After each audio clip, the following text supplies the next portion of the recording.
ನಮಸ್ತೆ. ತರಕಾರಿ ಬೆಳೆಯೋ ರೈತರಿಗೆ ಈ ಮಾಹಿತಿ ಖಂಡಿತ ಅಗತ್ಯ ಇದೆ.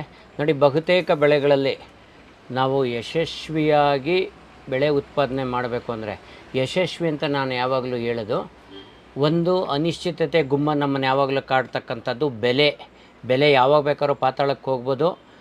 ಆ ರೀತಿ ಸನ್ನಿವೇಶಗಳಲ್ಲಿ ನಾವು ಬೆಳೆ ಉತ್ಪಾದನಾ ವೆಚ್ಚವನ್ನು ಬಹಳ ಕಡಿಮೆ ಮಾಡ್ಕೊಳ್ಳೋದು ಮುಖ್ಯ.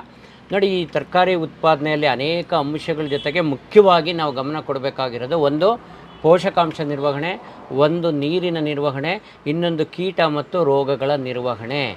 ಇವುಗಳನ್ನು ಯಶಸ್ವಿಯಾಗಿ ಕಡಿಮೆ ವೆಚ್ಚದಲ್ಲಿ ಮಾಡೋದಕ್ಕೆ ಸಾಧ್ಯ ಆದರೆ ಖಂಡಿತ ನಾವು ನಷ್ಟ ಆಗದ ರೀತಿಯಲ್ಲಿ ಮಾಡಬಹುದು. ಒಂದು ಉದಾಹರಣೆ ತಗೊಂಡು ಹೇಳ್ತೀನಿ. ಕ್ಯಾರೆಟ್ ಬೆಳೆ ಎಷ್ಟೋ ಸಂದರ್ಭಗಳಲ್ಲಿ ಒಂದು ಸಣ್ಣ ಬದಲಾವಣೆ ಮಾಡಿಕೊಂಡ್ರೆ ಇವುಗಳನ್ನ ನಾವು ಎಫೆಕ್ಟಿವ್ ಆಗಿ ಉಪಯೋಗಿಸ್ಕೋಬೋದು. ನೋಡಿ, ಉದಾಹರಣೆ ಒಂದು ಕ್ಯಾರೆಟ್ ಬೆಳೆ. ಕಳೆದ ಕೆಲವು ವರ್ಷಗಳಿಂದ ಕ್ಯಾರೆಟ್ ಬೆಳೆನಲ್ಲಿ ತುಂಬ ಸಮಸ್ಯೆಗಳು ಕಾಡ್ತಾ ಇದೆ. ಮಣ್ಣಿನ ಒಳಗಡೆ ಅನೇಕ ರೀತಿಯ ಕೀಟಗಳು ಆ ಕ್ಯಾರೆಟ್ ಗಡ್ಡೆಗಳಿಗೆ ನಷ್ಟ ಉಂಟು ಮಾಡ್ತಾ ಇದ್ದಾವೆ. ಕೀಟಗಳು ಡ್ಯಾಮೇಜ್ ಮಾಡೋದು, ಆಮೇಲೆ ಕೊಳೆಯೋದು. ಸೊ ನೀವು ಮೇಲ್ಭಾಗದಲ್ಲಿರ್ತಕ್ಕಂಥ ರೋಗಗಳು ಎಲೆಗಳಲ್ಲಿ ಬಂದಿರ್ತಕ್ಕಂಥದ್ದನ್ನು ಸ್ಪ್ರೇ ಮಾಡಿ ಹತೋಟಿ ಮಾಡ್ಕೊಳ್ಳೋಕ್ಕೆ ಸಾಧ್ಯ ಇದೆ. ಹಾಗೆಯೇ ಮಣ್ಣಿನ ಫಲವತ್ತತೆಯ ಮಟ್ಟ ಕಡಿಮೆ ಆಗಿರೋದ್ರಿಂದ ಗಡ್ಡೆಗಳ ಒಂದು ಬಣ್ಣ ಆಗಿರ್ಬೋದು, ಸೈಜ್ ಆಗಲಿ ಬರಲಿಕ್ಕೆ ನಾವು ನಿರಂತರವಾಗಿ ವಾಟರ್ ಸಾಲ್ಯುಬಲ್ ಗೊಬ್ಬರಗಳನ್ನೆಲ್ಲ ಕೊಡಲಿಕ್ಕೆ ಈಗಿನ ವ್ಯವಸ್ಥೆ ಏನಿದೆ ಅದರಲ್ಲಿ ಸರಿ ಹೋಗುತ್ತಾ? ನೋಡಿ, ನೀವು ಗಮನಿಸ್ಬೋದು.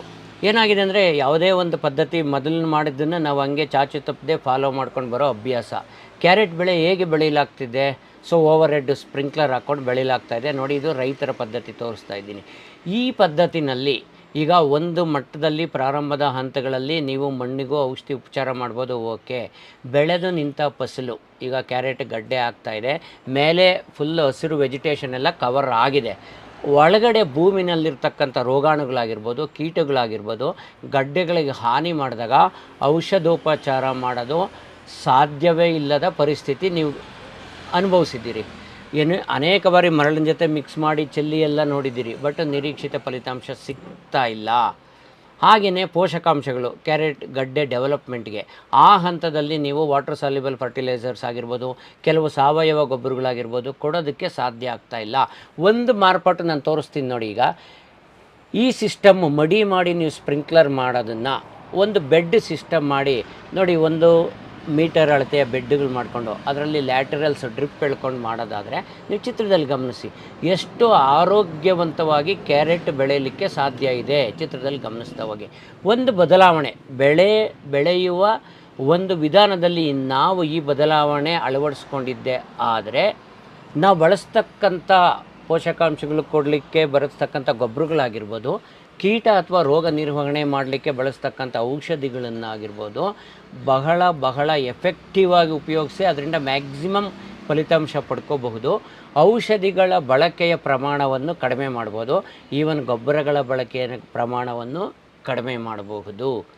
ನೋಡಿ, ನೀವು ಪೂರ್ತಿ ಗಮನಿಸ್ತಾ ಹೋಗಿ, ಅದೇನು ವಿಜುವಲ್ಸ್ ತೋರಿಸ್ತಾ ಇದ್ದೀನಿ, ಎಷ್ಟು ಸದೃಢವಾಗಿ ಆರೋಗ್ಯವಾಗಿ ಕ್ಯಾರೆಟ್ ಬೆಳೆಯಲಿಕ್ಕೆ ಸಾಧ್ಯ ಆಗಿದೆ ಅಂತ. ಖಂಡಿತ ಇದನ್ನು ನೀವು ಪ್ರಯತ್ನ ಮಾಡ್ಬೋದು ಸ್ನೇಹಿತರೆ. ಸೊ ಈ ಮಾಹಿತಿ ನಿಮ್ಗೆ ಇಷ್ಟ ಆಗಿದೆ ಅಂದ್ಕೊತೀನಿ.